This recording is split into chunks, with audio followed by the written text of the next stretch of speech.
एक है राजू खान की है और एक तो बाहर के थे, उसका कोई यहाँ का नहीं था, लेकिन संभव है कि उनको भी मिल गया है।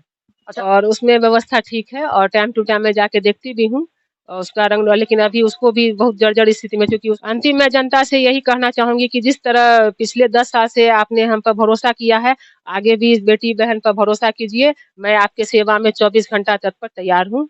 चुनिए ऐसे प्रत्याशियों को जो कहते हैं हम गरीब हैं। मत चुनिए ऐसे प्रत्याशियों को जिनको आवेदन लिखना नहीं आता। मत चुनिए ऐसे प्रत्याशियों को जो 12 बजे रात में आपका टेलीफोन कॉल नहीं उठाता। मत चुनिए ऐसे प्रत्याशियों को जो आपके लिए हर वक्त खड़ा नहीं रह सकता। ऐसे प्रत्याशियों को चुनेंगे, 5 साल फिर पछताएंगे। उखाड़ फेंकिए ऐसे प्रत्याशियों को जो आपको 5 साल रुलाने वाले हैं, क्योंकि हम हैं आपके साथ हर वक्त 24 घंटे। नमस्कार, बिहार मिथिला न्यूज में आपका स्वागत है। हम बता दें, नगर निगम चुनाव में मेयर और डिप्टी मेयर प्रत्याशी के बाद सबसे ज्यादा अगर कोई महत्वपूर्ण है वो है दरभंगा नगर निगम के वो सदस्य जो अपने अपने वार्ड से जनता की समस्या को लेकर के निगम में पहुंचते हैं। वैसे दबंग, शिक्षित, बोलने वाले प्रत्याशी जो अपनी आवाज बुलंद कर सके, ऐसे दब्बू प्रत्याशी चुनाव जीतने के बाद भी दरभंगा नगर निगम में केवल टेबल थपथपाते रहते हैं, जो हम लोग आपको दिखाते हैं। अब सवाल है कि कई वार्डों का दिखाने के बाद अब हम पहुंचे हैं वार्ड 13। निशा कुमारी हमारे साथ हैं, जो बोलने में भी तेज हैं और सबसे बड़ा इनका मुद्दा रहा है कि वो अपनी जनता की आवाज को निगम में बुलंद करती रही है। निशा जी, आपका स्वागत है। जी नमस्कार। निशा जी, आपको हम बोलते तो देखे हैं दरभंगा नगर निगम में, बहुत तेज बोलती हैं। जितना बोलते हैं उतना कम हो पाता है क्या? जी, संभव है कि मेरा 99% हम काम करवा ही लेते हैं। बोल के, जोरदार बोल कर। जी, जी, बोलते हैं, लिखते भी हैं, लिखते हैं, बोलते हैं और अगर निगम से नहीं होता है तो फिर आगे भी बढ़ते हैं, बड़े पदाधिकारी से भी मिलते हैं और कोशिश करते हैं कि काम हो जाए और काम होता भी है। क्या क्या मुख्य काम हुआ इस बार 5 साल में? इस 5 साल में तो जो जितना होना चाहिए उतना तो नहीं हुआ, लेकिन फिर भी मैंने कोशिश किया और हमको लगता है कि 13-14 काम तो मैंने बहुत अच्छा से किया है। जो मेरा ड्रेनेज था, चूँकि रोड बना हुआ था और वाटर पाइपलाइन के कारण रोड डैमेज है, वो वाटर पाइपलाइन का काम तो अभी रेगुलर चल ही रहा है। तो इसलिए जितना भी जो छोटे-छोटे नाले जो बचे हुए थे, करीब-करीब संभवतः हमने सब ड्रेन को बना दिया है सिस्टम से और निकासी भी हो रही है। कहीं कोई पानी का जल जमाव मेरे यहाँ नहीं हो रहा है और 2 नाला है जो कि छोटा है, वो रुक गया है और एक बड़ी नाला है जो विद्यापति चौक से जो जा रही है, उसका भी अभी पिछले साल जो है नए सिरे से एस्टीमेट बना करके नगर विकास आवास विभाग को भेजा गया है, लेकिन उसकी अभी चूँकि ये लगभग 3.5-4 करोड़ का प्रोजेक्ट है, इसलिए उसको अभी स्वीकृति राशि नहीं आई है। और सबसे बड़ा और यूनिक काम हमने किया है कि जो चूँकि डस्टबिन जो पहले मिलता था वो टूट जाता था। मेरे यहाँ एक भी डस्टबिन नहीं था, सब डैमेज हो गया, टूट गया था और नगर निगम से भी रिक्वेस्ट किए, लेकिन वो तो नया फिर आया ही नहीं। तो हमने ढलाई नुमा 3 डस्टबिन बनाया है, जो कि आपको 4800 वार्ड में कहीं नहीं है। जल नल का क्या हाल है आपके यहाँ? जल नल का अभी हमारे यहाँ जहाँ तक कनेक्शन गया है वहाँ तक 100% पानी पहुँच रही है और लीक यदा कदा कभी हो जाती है तो फोन करने पे ठीक हो रहा है। अभी कहीं हमारे यहाँ लीक नहीं है पानी। आपका तो पूरा व्यवसायिक क्षेत्र है और खासकर बता दें स्टेशन सटा हुआ इलाका है, बहुत महत्वपूर्ण इलाका है। तो इसमें और कुछ बड़ा कोई काम हुआ है, कोई बड़ा प्रोजेक्ट नगर निगम से आपकी करवाए हैं?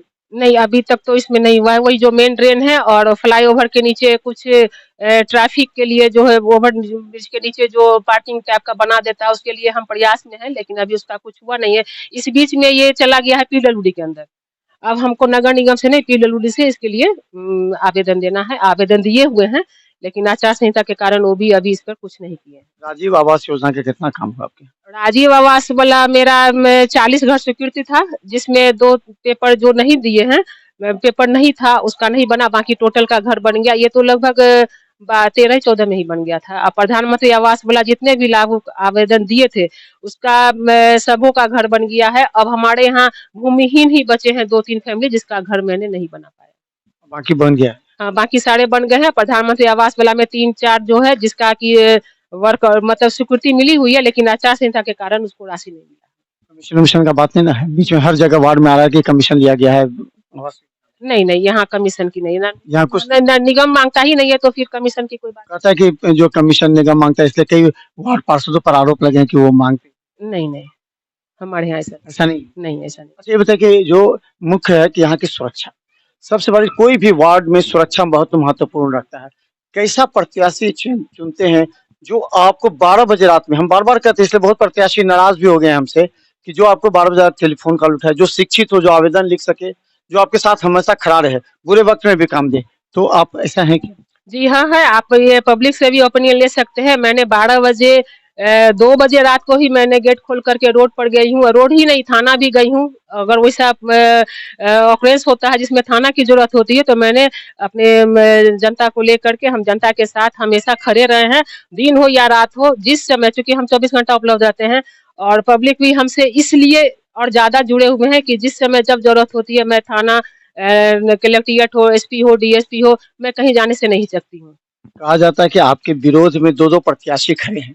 एक पर तो सामने नहीं आते, लेकिन एक सुनील बिहारी एक प्रत्याशी उनकी पत्नी है, तो वो लगता है कि उस समय वो दबंग भी थे और उनके बारे में लोग जानते हैं, पहले से भी रहे हैं वो। तो क्या लगता है कि इस प्रत्याशी से कैसे आप मुकाबला कर पाएँगे? जबकि वोट बैंक उनका भी सीमित है। मैं अपने आप को मैं किसी से मुकाबला नहीं करती हूँ। टक्कर तो होगा ना? नहीं टक्कर होगा तो वो मुझसे टक्कर कर सकते हैं, मैं मुकाबला नहीं करती हूँ। मैं ऊपर वाले से पर विश्वास करती हूँ। हमें अपने कर्म पर भरोसा है और हम कर्म करते हैं इसलिए पब्लिक हमारे साथ है, चाहे वो किसी भी वर्ग के हों। सारे लोग हमारे साथ हैं और इस बार भी लोगों के आशीर्वाद से मैं निकलूँगी। कौन-कौन सा ऐसा काम रहा है जो बच गया होगा? पिछली बार आपको लगता होगा कि काम नहीं हो पाया, चाहे नगर निगम के, कोरोना का काल में 1-2 साल उस तरह रहा। तो क्या रहा कोरोना काल में आपका क्या योगदान रहा जनता के लिए? कोरोना काल में भी वार्ड के पब्लिक के द्वारा ही हमको जो है सपोर्ट किया गया और जो ज़रूरतमंद लोग थे उसको हमने पैकेज बना करके लगभग 100-200 व्यक्ति को जो है हम लोगों ने पहुँचाया था और कोरोना काल में अगर उस तरह की कोई बाहर से आ रहे हैं तो उसको भी हमने होम क्वारंटाइन करके और टाइम टू टाइम जा करके उससे मिल करके उसका मेडिकल उपलब्ध कराया है और राशन भी मुहैया सिलेंडर तक हमने घर पे मुहैया कराया। कोई मौत भी हुई आपके वार्ड में कोरोना से? हाँ, कोरोना से मौत हुई थी। उनको पैसा मिल गया क्या? नहीं, ये हम नहीं अभी नहीं मिला है लेकिन मिल जाएगा। वो एक है राजू खान की है और एक तो बाहर के थे, उसका कोई यहाँ का नहीं था लेकिन संभव है कि उनको भी मिल गया है। अच्छा एक चीज़ और है कि पार्षद अपने मन के हिसाब से काम करते हैं और कई पार्षद ऐसे जो टीम बना करके जनता की समस्याओं को उस तरह रखते हैं और जनता दौड़ती रहती है आगे पीछे पार्षद के पास समय नहीं रहता है। तो क्या आप कोई टीम बना करके जनता की हर समस्या के लिए काम करेंगी? जी, जी, है करती आई हूँ और आगे भी करूँगी। मेयर का कितना सपोर्ट मिलता है नगर आयुक्त का आपको पिछले 5 साल में? नहीं हमको को तो चूँकि मैं अपना काम पे अपने पेन पे मेरा भरोसा है और संजोग से देखिए मेरा हमको सिंबल भी वही मिला है और मैं लिखती हूँ और उसके अनुसार काम करती हूँ। मुझे नहीं लगता कि मुझे मेयर के पास कभी जाने की आवश्यकता नहीं पड़ी है। कभी नहीं। कभी नहीं। इस बार पड़ेगी कि नहीं? अब देखिए कैसा जो होगा चूँकि वो मेयर काम करने वाली होगी तो हम लोग जाएँगे तो मेयर का ऑफर मिला है आपको कि नहीं कि हमारे साथ रहिए तो कैबिनेट का सदस्य बना देंगे? नहीं, ऐसा कोई ऑफर नहीं मिला है। कोई नहीं? कोई नहीं। मिलेगा तो करेंगे? वो कोई हमारे ईमान को कोई खरीदने के लिए अभी तक आया ही नहीं है। कोई नहीं? कोई नहीं। अच्छा ये आपके यहाँ सड़क और नाले की क्या सड़क का क्या स्थिति है? सड़क पूरा बना हुआ है आपके यहाँ पूरा? जी, जी, सड़क पूरा सड़क बना हुआ है। अच्छा एक चीज़ और भी है, सरकारी स्कूलों की क्या हालत है? आपके यहाँ जो छोटे-छोटे गरीब बच्चे पढ़ते होंगे, जो छोटे परिवार के हैं, जो निचले पायदान के हैं, उनको मेरे यहाँ एक ही सरकारी वो रेलवे मध्य विद्यालय है और उसमें व्यवस्था ठीक है और टाइम टू टाइम मैं जाके देखती भी हूँ और उसका रंग लेकिन अभी उसको भी बहुत जर्जर स्थिति में क्योंकि उसको रेलवे कह रहा है खाली करने के लिए और वैसा कोई जगह है नहीं जहाँ की वो शिफ्ट हो। अब देखिए आगे क्या होता है। अंतिम क्या कहना चाहेंगे आप जनता को? अंतिम मैं जनता से यही कहना चाहूँगी कि जिस तरह पिछले 10 साल से आपने हम पर भरोसा किया है, आगे भी इस बेटी-बहन पर भरोसा कीजिए। मैं आपके सेवा में 24 घंटा तत्पर तैयार हूँ और हमेशा रहूँगी। तो हम बता दें हमारे साथ निशा कुमारी है। निशा कुमारी को कभी-कभी दरभंगा नगर निगम में बोर्ड की बैठक में लगातार तेज बोलते हुए देखा है, कभी-कभी धरना प्रदर्शन करते हुए देखा है। एक बात तो है कि ये बोल्ड अवश्य हैं।